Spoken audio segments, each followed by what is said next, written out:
যারা এই ব্যাপারে এখনো ডিসিশন নিতে পারছো না বা এই প্রবলেমটা আমি অনেকেরই দেখেছি। কেউ বলছে যে দাদা ওই পার্টিকুলার কলেজের ওই ব্রাঞ্চের হায়েস্ট প্যাকেজ শুনলাম অনেক কম, এই কলেজের এই ব্রাঞ্চটা দেখছি দাদা অ্যাভারেজ প্যাকেজ কম, দাদা এই কলেজ থেকে আমার পাড়ার এক দাদা পাস হয়েছে, সে এখন 4 লাখ পার অ্যানামের একটা চাকরি করছে। কেউ বলছে যে দাদা আমার এক জেঠুর ছেলে আছে, সে এই কলেজটা থেকে এই ব্রাঞ্চ নিয়ে পড়েছে, বলছে কলেজটা ভালো না, 5.5 লাখ টাকার একটা প্যাকেজ নিয়ে পড়ছে, তার হাতে নাকি কিছুই বাঁচে না দাদা, 5-10 হাজার টাকা। তো এই ধরনের ডিসকাশনসগুলো মানে হোয়াটসঅ্যাপে বলো, টেলিগ্রামে বলো, এগুলো হয়, ঠিক আছে। এবার দেখো আমি তোমাকে একটা কথা বলি, যদি আজকে আমার 18-19 বছর বয়স হতো আর আজকে যদি আমি ইউটিউব চ্যানেল বানাতাম, তাহলে আমি কি করতাম জানো, আমি ওই টপিকগুলো নিয়ে ভিডিও বানাতাম। কেন? কারণ আমি জানি যে ওই জিনিসগুলো এমন একটা জিনিস না যেখানে একটা স্টুডেন্ট বেশি ইন্টারেস্ট পায়। মানে একটা স্টুডেন্ট হয় না যে মানে মশলা জাতীয় ব্যাপার বেশি ইন্টারেস্ট লাগছে শুনতে, বোরিং জিনিসের দেখো। এবং সেটা তুমি স্বাভাবিক দেখবে, যত 18-19 ইয়ার্সের এই এজের যারা থাকবে তারা এই সমস্ত টপিক বেশি টাচ করে। কেন? কারণ ইচ্ছে করেন যে তোমরা ওই সব গসিপ শুনতে আর কি বেশ ভালোবাসো, দাদা 3 লাখ পার 5 লাখ 10 লাখ 20 লাখ, মানে এই ধরনের একটা ব্যাপার, বিশাল ব্যাপার, মানে লাখ মানে মুখে লেগে গেছে সাইডটাতে। তো এবার আমি তোমাকে একটা কথা বলি, দেখো তোমরাও তো একদিন ওই সিচুয়েশনটায় পৌঁছবে, মানে আফটার 4 ইয়ার্স অফ ইঞ্জিনিয়ারিং বা যাই পড়াশোনা করছো তোমরা ওই জায়গাটায় পৌঁছবে। তো কোনো জায়গায় কাউকেও এই যে 3 LPA বা 4 LPA বা 5 LPA বা 10 LPA এগুলো দিয়ে জাজমেন্ট করাটা বন্ধ করো, ঠিক আছে। কেন বলছি? তার কারণ তুমি যদি আজকে বন্ধ করেছো, তাহলে আজ থেকে 4 বছর পর তোমাকে কেউ মানে এই ধরনের হিউমিলেট বলো বা আন্ডার এস্টিমেট বলো করবে না। তার কারণ দেখো, এবার তুমি বলবো দাদা কি বলতে চাইছো, আমি তাহলে বেশি প্যাকেজের চাকরি করবো না? আরে না, আমি কখনো এটা বলিনি। আমি আজকে এই কথাগুলো বলছি না, মানে you don't have any idea that আমি আমার মানে যখন আমার ফার্স্ট প্লেসমেন্ট লেগেছিল অফ ক্যাম্পাসে ধরো, তার থেকে আজকে হয়তো আমি 3 গুণ বেশি আর্ন করি, ঠিক আছে। এবার তুমি একটু ক্যালকুলেট লাগাতে পারো। বাট তারপর আমি সেম কথা বলি যে 4 বছর পাস আউট করার পর 10,000 20,000 চাকরি করছে, তাকে আন্ডার এস্টিমেট করবে না। এটা এরকম নয় যে মানে মায়া দয়া বা ভেতর থেকে একটা মানে কি বলবো লাইক আধ্যাত্মিক একটা ব্যাপার আসছে বেরিয়ে তোমাদের জন্য, এরকম নয়।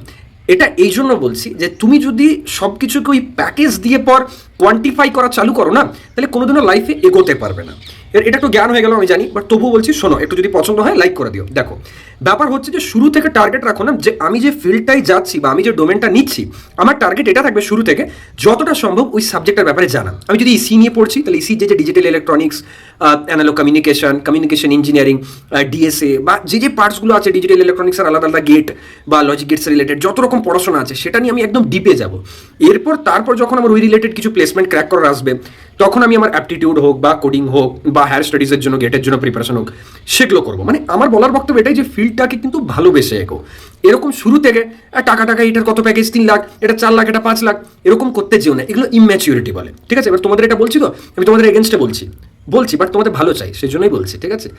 চেষ্টা করবে কোনো দাদা দিদি যেই পাস আউট করেছে, এটা নয় যে সে কত প্যাকেজে চাকরি করে, দাদা তোমার কত প্যাকেজ, না ওরকম না। ওগুলোকে মানে সরটা মূর্খতা বলে, ঠিক আছে, একদম ইম্যাচুরিটি বা মূর্খতা।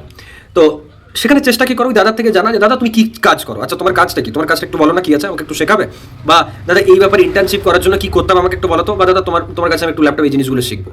এইরকম যদি নিজের মধ্যে বিহেভিয়ার, নিজের মধ্যে অ্যাটিটিউড রাখো, তাহলে অনেকটা দূর যেতে পারবে, ঠিক আছে। এরকম অনেকে থাকে, আমি পার্সোনালি অনেককে চিনি যে যারা অলওয়েজ চেষ্টা করে না যে কোনো সে কিছু প্যাকেজের চাকরি করুক, ডাজ নট ম্যাটার। অনেকে থাকে যে হয়তো লো প্যাকেজের চাকরি করে পারছে, হয়তো তার খুব ভালো নলেজ, সে খুব ভালো শেখাতে পারে, সে খুব ভালো পড়াতে পারে, তার হয়তো ওই জায়গাটায় ইমান্স নলেজ আছে। তো চেষ্টা করো সেই সব জিনিসগুলোকে গেইন করার।